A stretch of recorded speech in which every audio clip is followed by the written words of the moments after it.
This channel does not promote any violent, harmful, or illegal activities. All content provided by this channel is meant for an educational purpose only.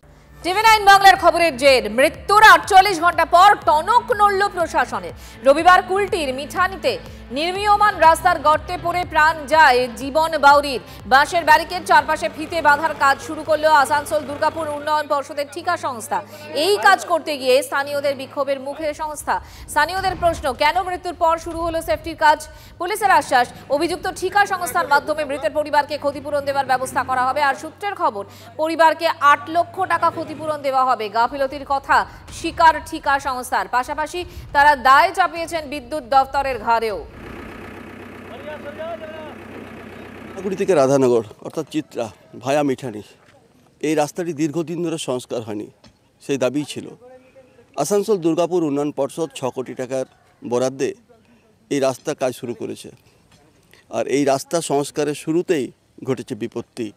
যেভাবে গর্ত খোঁড়া হয়েছে, সেই বিপজ্জনক গর্তে পড়ে মৃত্যু হয়েছে জীবন বাউরির। ক্ষতি হওয়ার পর এই কাজটা করছে, এই কাজটা করা উচিত আগে ছিল ওদের, সেটা ওদের এখন করে কি হচ্ছে? এখন তো মানুষটা চলে গেল। 8 লাখ টাকা তো বড় জিনিস না, একটা তো জীবন চলে গেল। 8 লাখ টাকা তো কি আছে যে মানুষ বেঁচে থাকলে তো কামাতে পারতো, কিন্তু একটা জীবন চলে গেল। যে জায়গায় দেখতে পাচ্ছি আমরা যে গর্ত, সেই গর্ত জীবন বাউরি যেখানে পড়ে যায় এবং মৃত্যু হয়, সেই গর্ত রাস্তার দুপাশে এখন ব্যারিকেড দেওয়ার কাজ শুরু হয়েছে। এটা আমাদের আগে করা উচিত ছিল, কিন্তু আমরা রোলারটা দিয়ে ওদিকটা ব্যারিকেড করতাম, তো রোলারটা চলে যাওয়াতে এই প্রবলেমটা হয়েছে। এটা আমাদের একটা হয়েছে। আসানসোল থেকে ক্যামেরায় নীলাদ্রি শেখর পালের সঙ্গে চন্দ্রশেখর চট্টোপাধ্যায়, TV9 বাংলা। হরিয়ানায় বন্ধ গাড়ির ভিতরে উদ্ধার একই পরিবারের 7 জনের দেহ। 7 জনই আত্মঘাতী প্রাথমিক তদন্তে অনুমান পুলিশের। 6 জনকে প্রথমে মৃত অবস্থায় উদ্ধার করে পুলিশ এবং পরে মৃত্যু হয় আরও একজনের। ঋণে জর্জরিত হয়েই পরিবারের এমন পরিণতি, উল্লেখ সুইসাইড নোটে। গাড়ির ভিতরেই উদ্ধার হয় সুইসাইড নোট। গাড়ির ভিতরে ধস্তাধস্তি করতে দেখে পুলিশকে খবর দেন স্থানীয়রা। মৃত পরিবারের 7 সদস্যই দেহরাদুনের বাসিন্দা। একটি ধর্মীয় অনুষ্ঠান থেকে ফেরার পথে আত্মঘাতী 7 জন।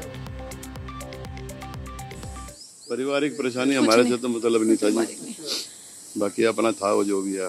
लड़की थी पहले रहती थी, उसकी हेल्प कर दिया करते थे हम। बस परेशानी क्या था, परेशान तो थे ही वे। पैसा पूसा कहीं ले रखा होगा ब्याज बूझ पे। उत्तराखंड तो ही भागे थे, गए थे उत्तराखंड कई साल, कर्जा हो गया था। हाँ जी, वहाँ पर पहले हमें एक का पता लगा कि एक आदमी एक्सपायर है, हमें पता लगा हमारा फैमिली मेंबर है, तो उसे कंफर्म हो गया कि और लोग भी हो गए। फिर हम क्राइम ब्रांच 25 में आए, फिर उन्होंने बताया 2 ओजिस में है, 3 अल्केमिस्ट में है, 1 6 में है, 2 पारस में है, 7 लोग अलग अलग जगह।